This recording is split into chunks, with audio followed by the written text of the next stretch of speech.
நீங்கள் weight loss பண்ணுறதுக்கு நான் சொல்ல போகிற ஒரு சின்ன சின்ன டிப்ஸு ஃபாலோ பண்ணிங்கனாலே கண்டிப்பாக உங்களால் ஓரளவு வெயிட் லாஸ் பண்ண முடியும். ஃபஸ்ட்டு டிப் என்னென்னா, நீங்கள் சாப்பிட்றதுக்கு முன்னாடி ஒரு கிளாஸ் வந்து நல்ல வார்ம் வாட்டர், அதாவது ஓரளவு குடிக்கக்கூடிய சூடாக இருக்கணும். அந்த மாதிரி சாப்பிட்றதுக்கு முன்னாடி ஒரு தண்ணியை குடிச்சிட்டு அதுக்கப்புறம் ஒரு 1/2 hour பொறுத்து நீங்கள் வந்து சாப்பாடை இன்டேக் பண்ணிங்கன்னா நீங்கள் சாப்பிட்ற குவான்டிட்டி வந்து கம்மியாகிடும். செகண்ட் டிப், நீங்கள் நிறைய ஃப்ரூட்ஸ் அண்ட் வெஜிடபிள்ஸ் தான் உங்களுடைய கான்சன்ட்ரேஷன் இருக்குமே தவிர நீங்கள் வந்து இந்த ஒயிட் ரைஸ் சாப்பிட்றது வந்து ரொம்ப கம்மியாக இருக்கும். இப்போ ஒயிட் ரைஸ் வந்து 1 கப்புனா ஒரு 3 கப்பு அளவுக்கு நீங்கள் காய்கறி, வெஜிடபிள்ஸ் இந்த மாதிரி தான் நீங்கள் சேர்த்துக்கணும். அப்போ தான் உங்களுக்கு வந்து வெயிட் லாஸ் வந்து கொஞ்சம் சீக்கிரமாகவே நல்லா இம்ப்ரூவ்மெண்ட் தெரியும், நீங்கள் வெயிட் லாஸ் ஆகிறது.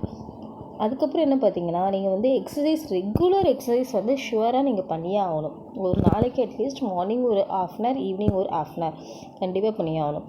அதுக்கப்புறம் பார்த்தீங்கன்னா, ஃப்ரைட் ஐட்டம்ஸ் சுத்தமாக எடுத்துக்கவே கூடாது. ஒரு ஃபிஷ்ஷுனா கூட ஃபிஷ் குழம்பு எடுத்துக்கலாம், ஆனால் ஃப்ரை பண்ணி சாப்பிடக்கூடாது. அப்படியே நீங்கள் எடுக்கிற மாதிரி இருந்தது அப்படின்னா ஒரு பீஸ் எடுத்துக்கலாம். எல்லாமே நீங்கள் எவ்வளோ கேலரிஸ் எடுக்கிறீங்க அப்படின்றது ஒரு ஒரு ஒரு ஒரு சார்ட் ப்ரிப்பேர் பண்ணி அதுக்கேற்ற மாதிரி நீங்கள் ஃபாலோ பண்ணீங்க அப்படின்னா கண்டிப்பாக உங்களுக்கு வந்து வெயிட் லாஸ் ஆகும். அதே மாதிரி ரெகுலர் டைமிங் வந்து ரொம்ப ரொம்ப இம்பார்ட்டன்ட். அதே மாதிரி ஸ்ட்ரெஸ் இருக்கக்கூடாது. ஐயோ நம்ம எல்லோரும் குண்டாக இருக்காங்கன்னு சொல்லிட்டாங்களே அப்படி நீங்கள் ஸ்ட்ரெஸ் ஆனீங்கனாலும் உங்களுக்கு வெயிட் வந்து ஷுவராக வந்து இன்க்ரீஸ் ஆகும்.